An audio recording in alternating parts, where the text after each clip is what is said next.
আমাদের সংসারের কাজ আমরা যতই করি না কেন দিন শেষে ঘুরে ফিরে সেই কাজ আবার একই নিয়মে করতে হয়।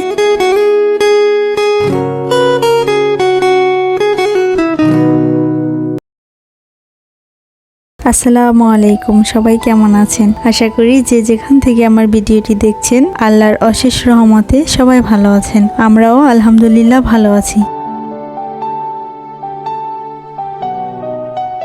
চলে আসলাম বরাবরের মতো নতুন আরও একটি ব্লগ ভিডিও নিয়ে। আশা করি একটু হলেও আপনাদের কাছে ভিডিওটি ভালো লাগবে।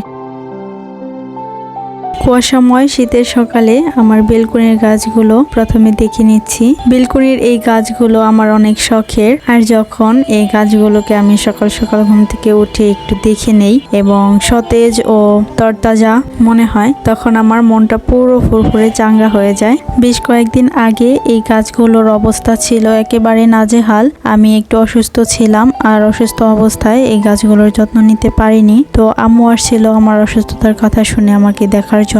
তো সেই সময়ে আম্মুর হাতের ছোঁয়ায় এই গাছগুলো আবার সতেজ ও তরতাজা হয়ে গিয়েছে। তো আম্মুকে অনেক অনেক ধন্যবাদ আমার গাছগুলোর এত সুন্দর যত্ন করে দেওয়ার জন্য।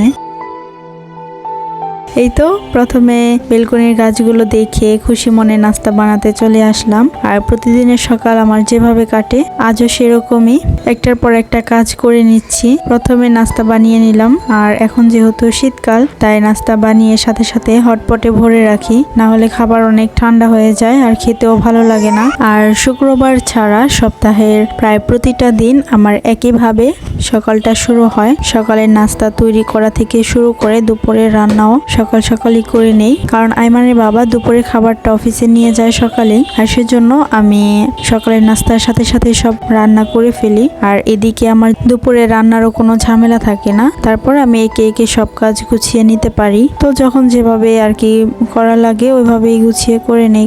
কাজ তো আর থেমে থাকার নয়।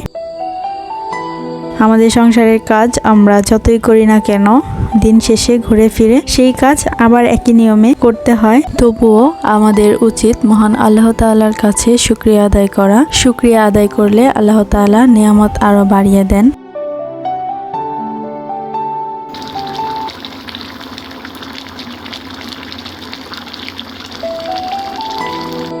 কথা বলতে বলতে আমার সবগুলো রান্না হয়ে গিয়েছে। সকালে নাস্তা করে আইমানের বাবাকে খাবার দিয়ে দিয়েছি এবং আমরাও সবাই নাস্তা করে নিয়েছি। এর মধ্যে অনেকটা সময় পার হয়ে গিয়েছে, বিকাল হয়ে গিয়েছে এবং আইমানের মাথার চুল একটু বড় হয়ে গিয়েছিল। এখন তো শীতকাল, ছোট মানুষ, চুল কাটলে হয়তো ঠান্ডা লেগে যেতে পারে। এর জন্য চুল ফেলবো না, শুধু আগা বড় হয়ে গিয়েছে তাই সাইড কেটে দিব।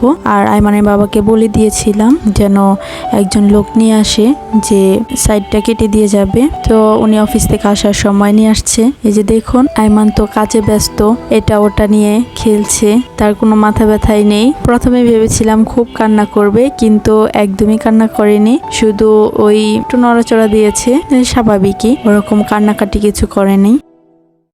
এখন মোটামুটি ফাইনাল লুকে এসে পড়েছে, তাই আমি ক্যামেরাটা অন করে একটু ভিডিও করে নিচ্ছি। আর প্রথমে যখন কাটা শুরু করেছিল তখন আমি ওর শরীরে একটা কাপড় মুড়িয়ে নিয়ে আমি ধরে রেখেছিলাম যাতে এদিকে ওদিকে আর ছোট ছোট চুলগুলো যাতে গায়ে না লাগে, স্কিনে না লেগে যায়। ভেবেছিলাম আইমান ভয় পাবে বা কান্নাকাটি করবে, কিন্তু সে তো খুব খুশি এবং ব্যাপারটা এনজয় করেছে। একটা মজার বিষয় হচ্ছে, তার সাইড কাটার পর আয়নাতে সে নিজেকে দেখছিল আর মুচকি মুচকি হাসছিল। এই বিষয়টা আমাকে খুব অবাক করেছে। এতটুকু বাচ্চা মানুষ, সে কি বুঝে, তবুও সে নিজে নিজে অনেক এনজয় করেছে। ব্যাপারটা আমার কাছেও খুব ভালো লেগেছে। গতকাল রাতে বানিয়েছিলাম বুটের হালুয়া, তো সেগুলোই আজকে বিকালের নাস্তায় কিউব কিউব করে কেটে নিচ্ছি দেখার সৌন্দর্যের জন্য। বুটের হালুয়া খুব মজা এবং সুস্বাদু।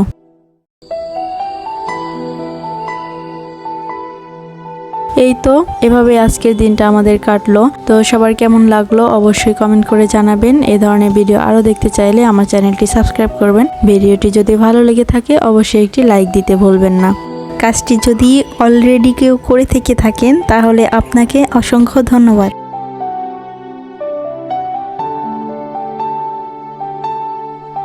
ফিরে আসবো নতুন আরো কোনো ব্লগ ভিডিও নিয়ে। সে পর্যন্ত সবাই ভালো থাকবেন, সুস্থ থাকবেন। আল্লাহ হাফিজ, আসসালামু আলাইকুম।